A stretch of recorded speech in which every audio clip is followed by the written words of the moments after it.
In the final days of an otherwise ordinary November, as many Hong Kong residents were preparing for Christmas and the New Year, the city was forced to witness a nightmare unseen since the 1948 Scapegoating fire. Hung Fuk Court, a public housing estate built in the 1980s in Tai Po, New Territories, was suddenly transformed into an inferno that raged for more than 40 hours. Flames shot upward, black smoke billowed across the sky, and screams and cries for help echoed beneath the blazing red glow.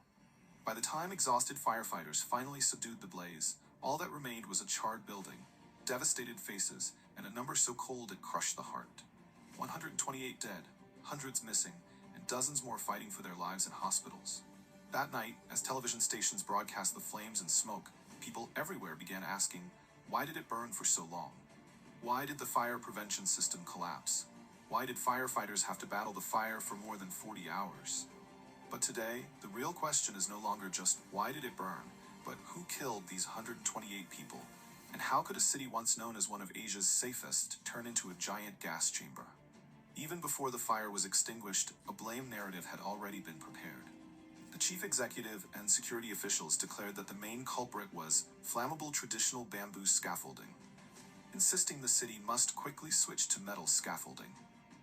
But we have in hand leaked procurement files and video clips retrieved by firefighters at the risk of their lives. These documents show that the Hung Fuk Court fire was not a random accident, but the result of an organized chain of failures. A chain of vested interests stretching from obscure construction companies all the way to some of the most powerful figures in the North. Today, I want to peel back those layers of ash with you. We will uncover why the protective netting turned into a death net, who stood behind the phantom laboratory that dared to rubber stamp dangerous materials, and why bamboo scaffolding, a century-old local craft, was suddenly scapegoated so the entire industry could be wiped out. This video is not just an analysis of a single fire.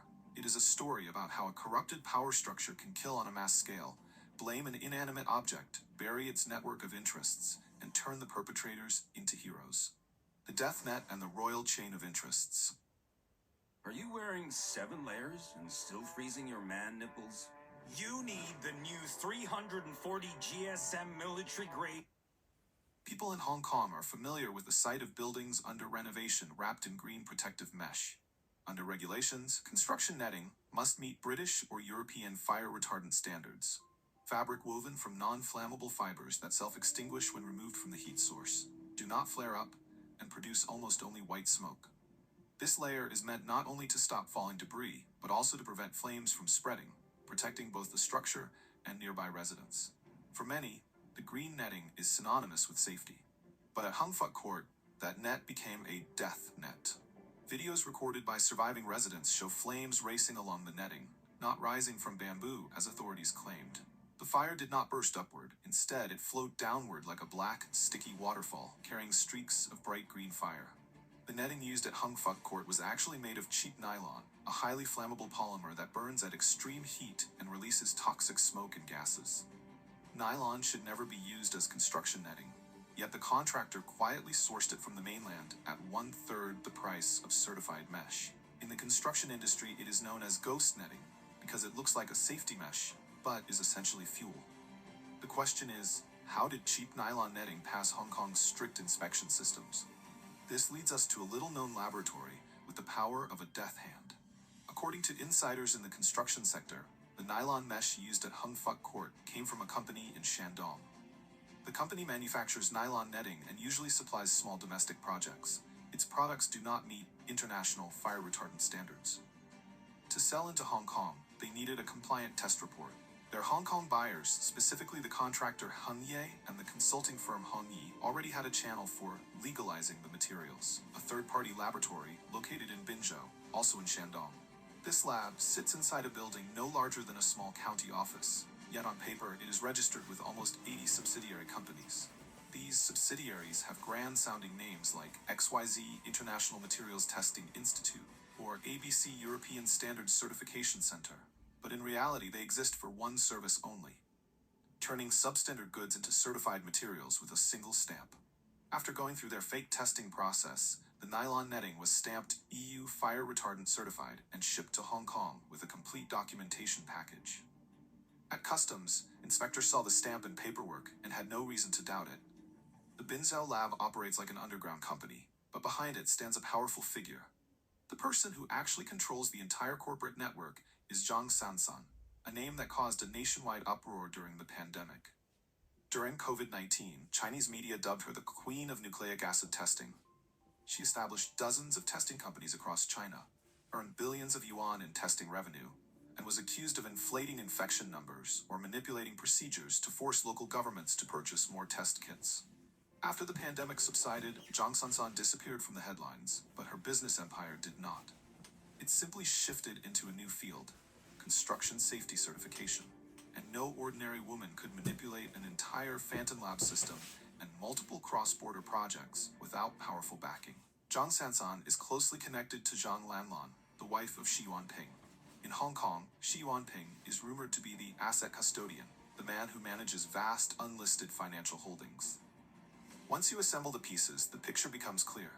A phantom laboratory in Binzhou could openly issue fake certifications for dangerous nylon mesh because behind it stood a chain of vested interests linked to some of the most influential people in the country.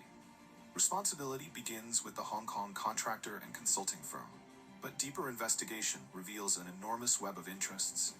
Hongyi and Hungye, the two companies that won the Hung Fuk Court renovation contract, have close ties with major mainland construction conglomerates. Those conglomerates are backed by state-owned asset supervision commissions, and the Phantom Lab in Shandong is controlled by interest groups connected to the family of the top leadership. Each link connects to the next, forming a cross-border chain of vested interests. After the fire, the Hong Kong government and mainland media immediately focused on one target: bamboo scaffolding. For Hong Kong people, bamboo scaffolding is more than a construction technique. It is a cultural symbol. For more than a century, from the city's first skyscrapers to everyday residential buildings, bamboo scaffolding has accompanied Hong Kong's growth. Bamboo scaffolders possess a rare skill. Using only treated bamboo poles and rope, they build structures that are strong, lightweight, and well-ventilated. Pressure-treated bamboo is infused with chemicals to resist termites, corrosion, and fire. When exposed to flames, bamboo burns slowly and its charred surface forms a protective layer that prevents collapse. This is why blaming bamboo scaffolding for the Hung Fuk Court disaster does not stand up. Footage shows that when the fire broke out, the nylon netting and foam materials burned first, while the bamboo structure remained standing. Several workers even clung to the bamboo and climbed down to survive. Yet immediately after the tragedy, authorities announced a full ban on bamboo scaffolding, mandating a complete transition to metal scaffolding. From Xinhua to mainland newspapers, articles flooded in describing bamboo scaffolding as backward, primitive, or even mocking that only Hong Kong still uses bamboo, while the modern mainland abandoned it long ago. Why? Because behind the campaign is an economic calculation. China's economy is facing a prolonged real estate crisis. Giants like Evergrande, Country Garden, and Vanke continue to spiral downward. The steel industry is drowning in overcapacity, with steel piling up in warehouses and rusting away. Officials promote their new products as high-quality productive forces, but when they try to export them, they face tariffs and trade barriers around the world. Hong Kong, with its separate legal system and vibrant construction market, suddenly became an ideal dumping ground. With a single administrative decision, ban bamboo, use metal, an entire century-old bamboo scaffolding industry could be wiped out overnight, clearing the way for mainland steel to flood in. The slender bamboo farmed by villagers in Guangxi would be replaced by steel shipped from Hebei and Shandong. Metal scaffolding corporations would instantly secure contracts worth billions. Who killed the system that was supposed to protect citizens? Jos sinä nukut tällaisessa asennossa, pilaat kehosi ja hengityksesi. Obstruktiivinen uniapnea tapahtuu. Hung Fuk Court is a public housing estate owned collectively by the residents through a common fund. When a building requires major repairs, the management body, known as the Owners Corporation, organizes a tender and invites construction companies to bid. The exterior wall repair project at Hung Fuk Court was valued at more than 3.3 billion Hong Kong dollars. 57 companies submitted bids. As usual, the consulting firm evaluates each company's proposal based on experience, price, and technical capacity. The bidder with the lowest price or highest technical score typically wins. In this case, the consulting firm Hongyi pulled a move known in mainland bidding circles as digging a carrot pit, a tactic where most competitors are deliberately eliminated so that a favored company can win. Hongyi rated 56 of the companies as grade C, D, or even E, using vague reasons such as incomplete documentation, potential risks, or unclear track record. Only Hengye, the company that later caused the disaster, was given a grade B, while resident representatives rated Hengye at just 57 points, meaning they did not trust it.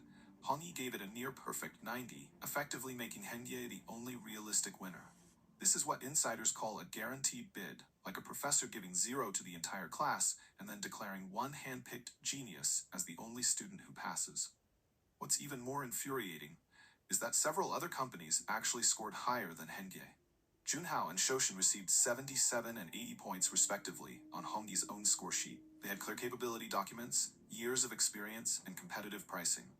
Yet in the final summary, both were pushed down to grade C with a dismissive note: risky, not to be considered.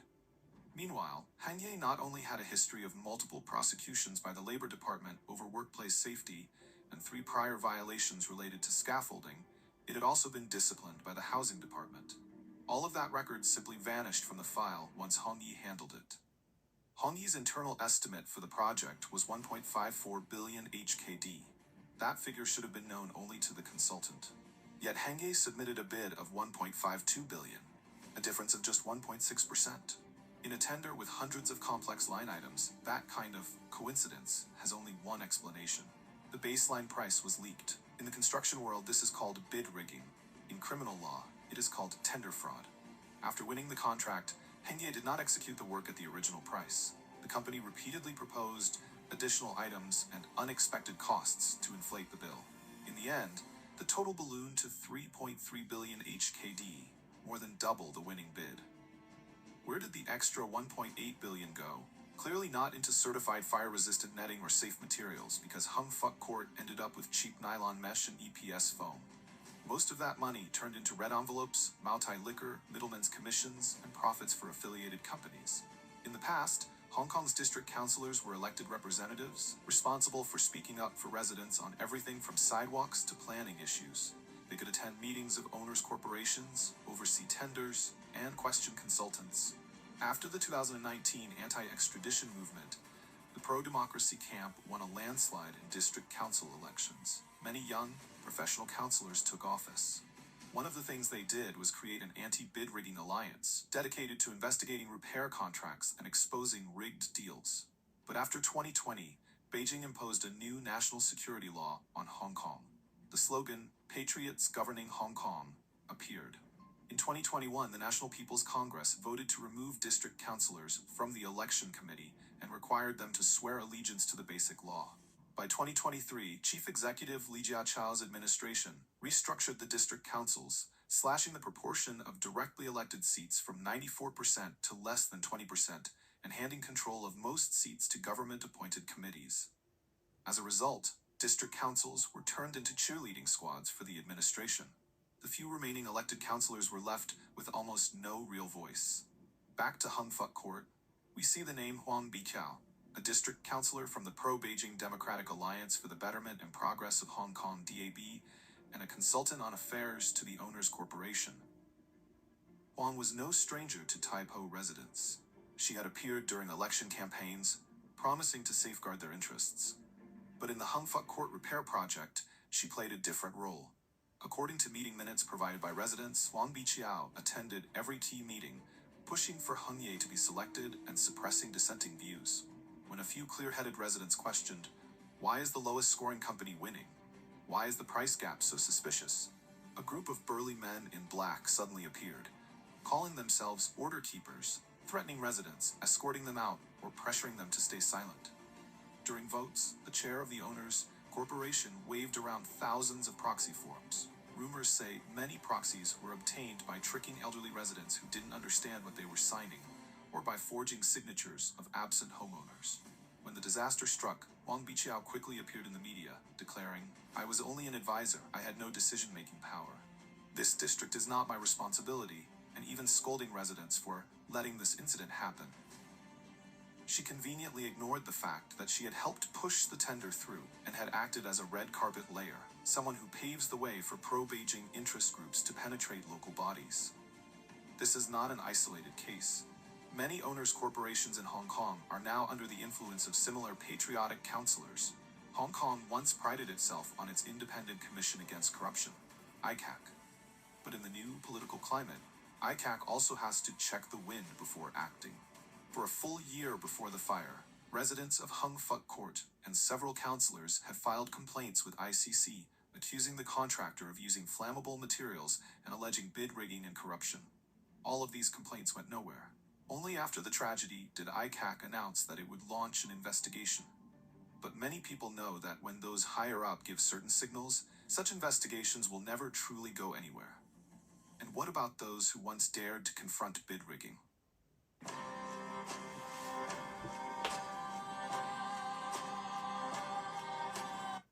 Where are they now? On May 28, 2024, a Hong Kong court handed down verdicts in the so-called 47 Hong Kongers case, targeting 47 activists and pro-democracy politicians who had organized an unofficial primary in 2020. Charged with conspiracy to subvert state power, 45 of them were convicted. Among them were several familiar faces from the anti-bid rigging movement. Lam Chok Ting, a former ICAC investigator known for publicly probing inflated repair projects. Liang Jihua, a district councillor from Sha Tin who bluntly exposed contractors tied to Beijing-linked construction firms. And Shen Aohui, a district councillor from Tsuen Wan, who had organized forums against black box tenders. They were sentenced to up to 6 years and 8 months or longer, serving time in Stanley Prison. The authorities said they were subverting the state, but in reality, their absence meant that projects like Hung Fuk Court no longer had anyone watching over them. When you imprison the people who specialize in catching the bugs don't disappear. They get fatter because no one is left to stop them. The Hung Fuk Court disaster lays bare two opposing faces of Hong Kong society: the solidarity of ordinary people and the indifference of the so-called care teams. Amid the chaos, dozens of residents from nearby buildings and neighborhoods spontaneously rushed to help. Some brought cases of water for firefighters. Others used their own cars to evacuate elderly people. Young people who had once been dismissed as trash youth for joining the 2019 protests rushed to the front line, hauling equipment and helping with rescue efforts. Many women working in nearby tea restaurants quickly cooked huge pots of congee and carried them to the victims. Filipino and Indonesian domestic workers, people usually invisible in public narratives, carried paralyzed employers on their backs, guiding them through the smoke and flames.